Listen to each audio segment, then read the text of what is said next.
Okay, so if you're struggling to make your first $1,000 on Etsy, believe you me, it can be difficult, but I'm gonna show you some tips and tricks that's gonna help you get there. Okay, so the first thing that you're gonna do is choose a niche.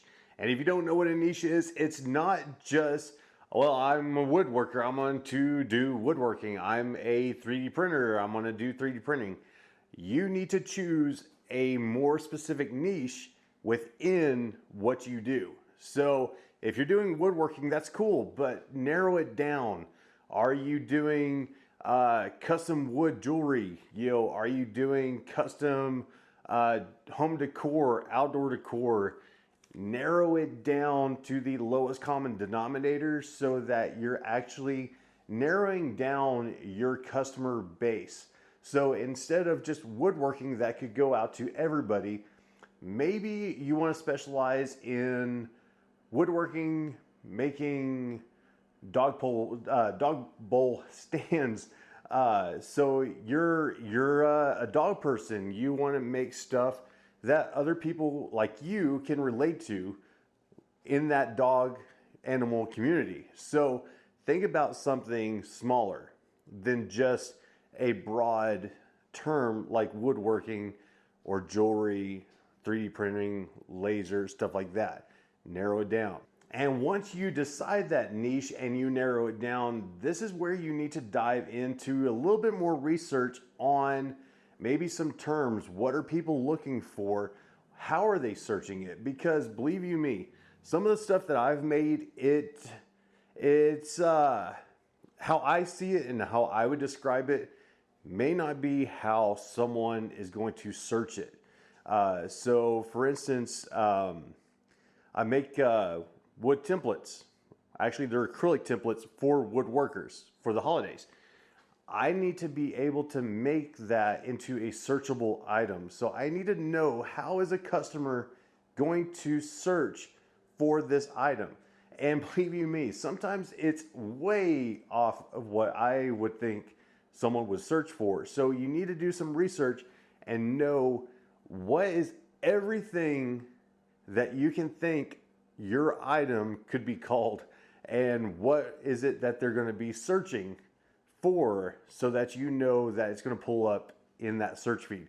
Because Etsy, we all know, has thousands of the same creators making the same thing, and so you need to tweak it just a little bit so that it comes up and you separate yourself from everybody else. So this ties into search engine optimization. So you need to know those keywords, but just as equal, you need to have great photography.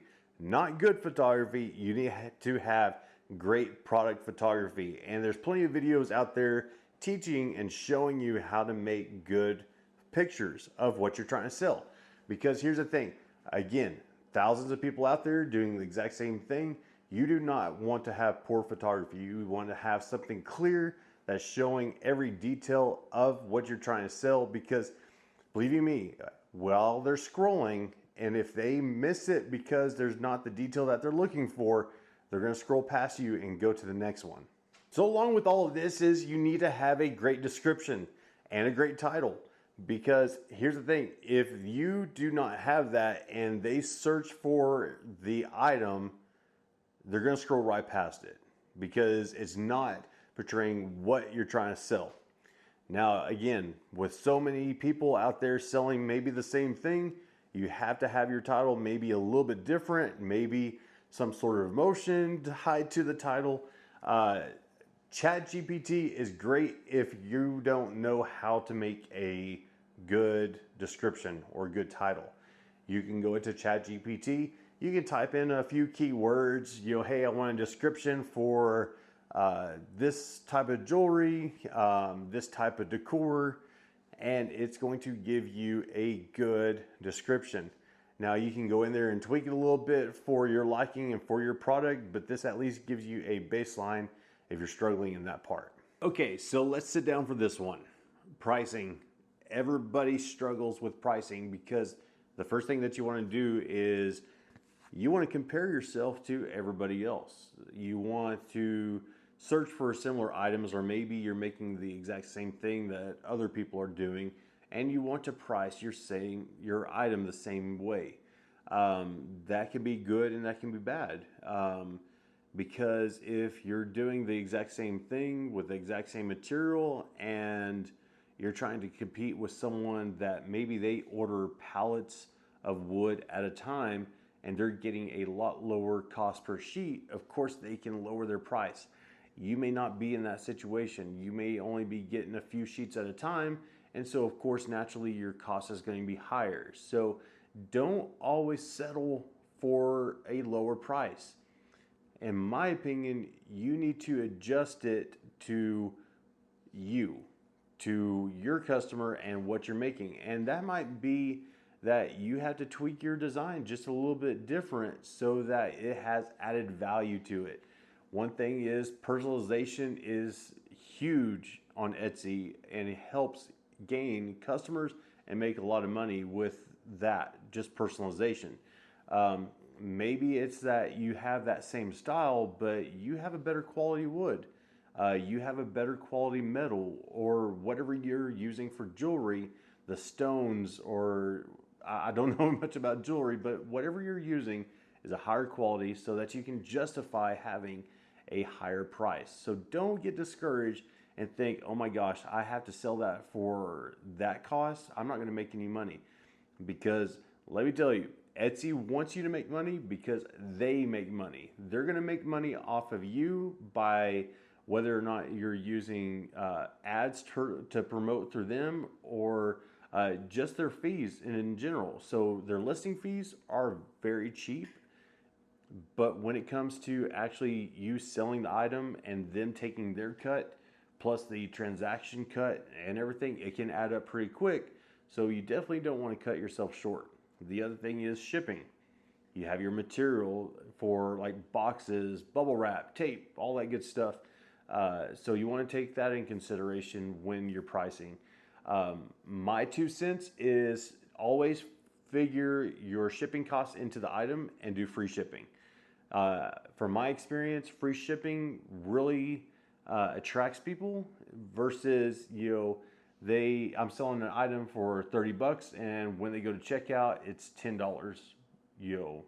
I'd rather just sell the thing for $40, $45 and figure in my cost of shipping and shipping goods into that price. The other thing that none of us want to talk about is taxes. I'm not a tax expert. I don't try to be. So just know that you need to do your research on taxes and how to calculate that into your price as well, so that you're covered, you're doing everything the right way, and you're not getting yourself in trouble there. So just think about that. So yeah, Etsy's going to take their part, but you also need to make sure that you're making enough money to make it worth it, whether it's a side hustle or a business. So yeah, calculate the right price. Don't sell yourself short. Always value what you're making if you truly believe you have good quality in it. So the next thing is really social media. How can you market it? Whether it's TikTok, YouTube, Facebook, there's all sorts of stuff. How are you promoting your item? Because you guys sell yourself. You can use Etsy to do it, but you should be able to do a little bit of work and get people to your Etsy shop through other streams, such as, the social media platforms I mentioned. That's definitely going to help you drive sales.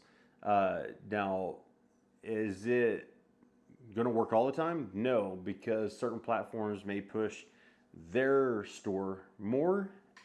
But believe you me, if you have a strong following, that can definitely help on those platforms to send them to your Etsy shop. So just think about that. If you don't, it's a good way to start and get your product, get in front of the camera. I know it's not always fun, but you can definitely gain a following, especially if it's an item that you think a lot of people would be interested in and it goes viral. You might be in for a crazy ride, but hey, at least there's people out there that want your products. So I hope you guys enjoyed this. Again, if you're struggling, try to follow these steps as far as making sure you have good photos, good description, your search engine optimization, your keywords, you've dialed in your niche, and you know exactly what you're trying to push. And definitely get the word out, because if you don't, no one's going to know what you're trying to sell. So good luck, guys. If you have any questions, definitely leave me a comment. And if you got value out of this, definitely hit that subscribe button. And guys, we'll see y'all in the next video.